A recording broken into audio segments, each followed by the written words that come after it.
Hey guys, I'm Vasudev और आप देख रहे हैं मिक्स विद वासुदेव।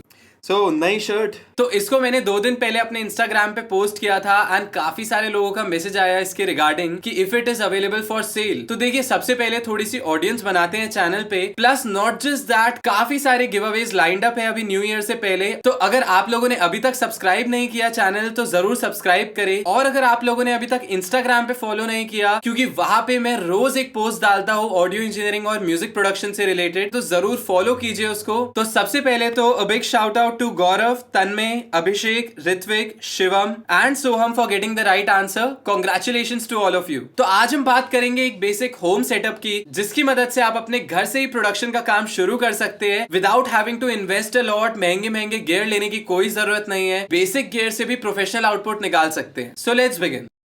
तो अगर हम सबसे पहली इन्वेस्टमेंट की बात करें तो जो सबसे मेन इन्वेस्टमेंट होती है एक होम सेटअप में, वो होती है आपका सिस्टम। तो वो सिस्टम या तो विंडोज हो सकता है या तो वो मैक हो सकता है। तो विंडोज वालों के लिए आई विल सजेस्ट कि आप लोग क्या करें, just go to the official site, किसी भी एक डॉग की ऑफिशियल साइट पे चले जाए एंड वहां पे जो भी मिनिमम रिक्वायरमेंट्स है ट्राई करिए कि एटलीस्ट उसका डबल ले पाए, सो दैट आपका जो सिस्टम है वो लॉन्ग रन में आपको सपोर्ट करे। प्लस अगर आप क्लाइंट वर्क भी लेते हैं काफी ज्यादा, तो उसके लिए आपको एक स्टेबल मशीन चाहिए जो कि काफी टाइम तक चले। बात करें मैक की, तो मैक में एज सच दिक्कत नहीं होती है, बिकॉज ऑल्दो मैं iMac यूज कर रहा हूँ 2019 का, मेरे पास एक मैकबुक प्रो भी पड़ा है जो कि 2012 का है, जिसमें मैंने सिर्फ एक SSD अपग्रेड करवाया था एंड वो अभी भी एकदम बढ़िया चलता है। तो आई वुड सजेस्ट, अगर आप मैकबुक में इन्वेस्ट करने का सोच रहे हैं तो मैकबुक प्रो में इन्वेस्ट कीजिए 2014 के किसी भी बाद वाले मॉडल में। सो अब बात करते हैं सेकेंड मोस्ट इंपॉर्टेंट चीज की। तो जो दूसरी इंपॉर्टेंट चीज है वो है मॉनिटरिंग डिवाइस। तो इवन इफ आप कितना भी अच्छा प्रोड्यूस कर ले अपने सॉफ्टवेयर में, जब तक आप उसको सुन नहीं सकते तब तक आप उसको फाइनलाइज नहीं कर पाएंगे कि ये बाहर जाके कैसा सुनाई देगा। तो फाइनलाइज करने के लिए आपको कुछ मॉनिटरिंग के लिए चाहिए, और मॉनिटरिंग के लिए आपके पास 2 ऑप्शंस होते हैं। या तो आप लोग मॉनिटर हेडफोन्स ले सकते हैं। अगर आपको 10,000 से कम में अपनी मॉनिटरिंग डिवाइस चाहिए तो I would suggest you to go for Audio Technica, क्योंकि ऑडियो टेक्निका की M सीरीज बहुत अच्छी है। ऑडियो टेक्निका का M20X जो है वो 5,000 के भी अंडर आता है and it is a really good investment to start off with. जब आप स्टार्ट कर रहे हैं तो उसके लिए इन्वेस्टमेंट बहुत अच्छी है वो। अगर आपको बजट थोड़ा बढ़ाना है, अगर आपका बजट 10,000 के आसपास है, तो आप ऑडियो टेक्निका M50X ले सकते हैं, या फिर Sennheiser का HD380 Pro, क्योंकि Sennheiser भी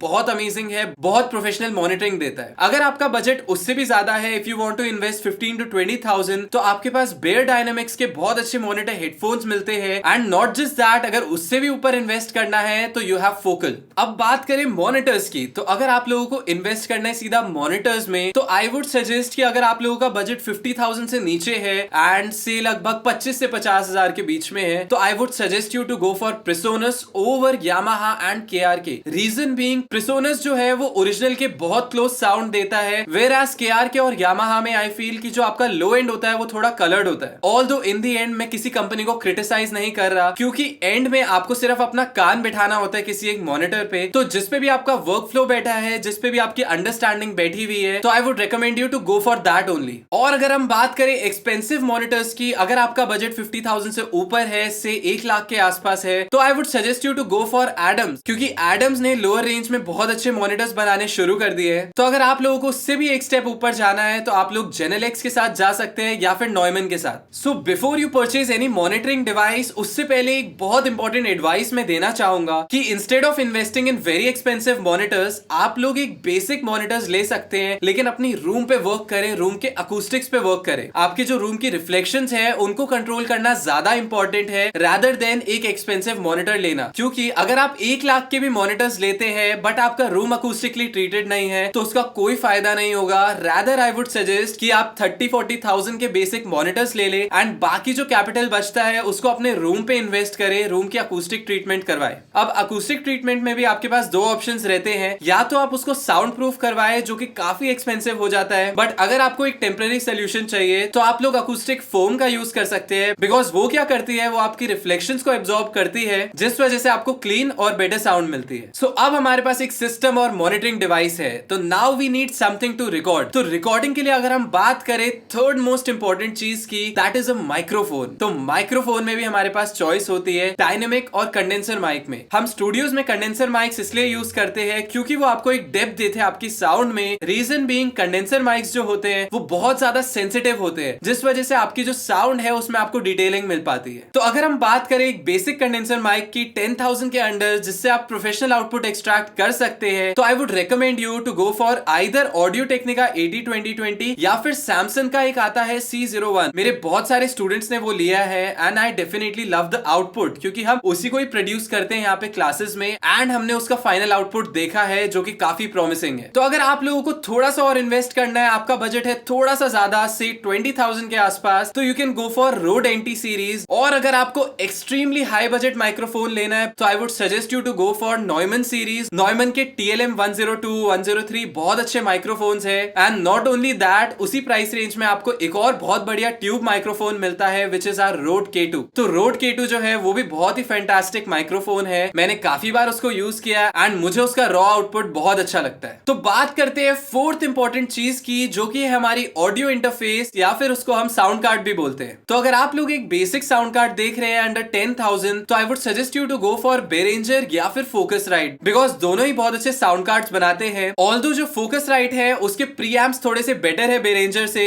that is the reason I would suggest कि अगर आप लोगों को ज्यादा इनपुट्स नहीं चाहिए तो rather than buying the Behringer one, आप लोग Focusrite Solo ले सकते हैं जो कि आपको अंडर 10,000 मिल जाएगा। नाउ अगर आपको अगले लेवल पे जाना है तो अगले लेवल पे you can go for Audient, क्योंकि मैं काफी टाइम से Audient यूज कर रहा हूँ। मेरे पास ऑल्दो Behringer भी है, Focusrite भी है, बट Audient पे स्विच करने का मेरा रीजन यही था क्योंकि इसके प्रीएम्प्स बहुत ही अच्छे हैं as compare to Behringer and Focusrite। लगभग अंडर 20 या 30,000 में बोलूं तो the best preamps that I found was one of Audient। Audient के सबसे बेस्ट प्रीएम्प्स लगे मेरे को उस प्राइस रेंज में। रीजन बीइंग जब भी मैं रॉ फाइल्स रिकॉर्ड करता था उसमें एक अलग सा टेक्सचर, अलग सा एक कलर आता था एंड काफी क्रिस्पी टोन आती थी। So that is the reason मैंने Audient पे स्विच किया, बिकॉज ये थोड़ा सा सैचुरेशन रिकॉर्डिंग के टाइम पे ही डाल देता है एंड उससे कोई भी हार्म नहीं है आपकी ऑडियो पे, बिकॉज वो आपकी ऑडियो बेटर ही करता है। नाउ अगर आपको एक्सट्रीम प्रोफेशनल क्वालिटी चाहिए तो you can go for Apollo या फिर आप लोग Apogee के साथ जा सकते हैं, बिकॉज उनकी रिकॉर्डिंग क्वालिटी का कोई कंपैरिजन नहीं है। But again I would suggest you कि अगर आप में स्किल्स है, अगर आपको ऑडियो इंजीनियरिंग अच्छे से आती है, तो आप एक बेसिक 5,000 रुपए के ऑडियो इंटरफेस से एक प्रोफेशनल आउटपुट निकाल सकते हैं। And at the same time अगर आपको ऑडियो इंजीनियरिंग नहीं आती ढंग से तो आप कितना भी एक्सपेंसिव इंटरफेस ले लाखों का, आप फाइनल आउटपुट नहीं निकाल पाएंगे। तो अब हम बात कर चुके हैं सिस्टम की, मॉनिटरिंग डिवाइस की, माइक्रोफोन्स की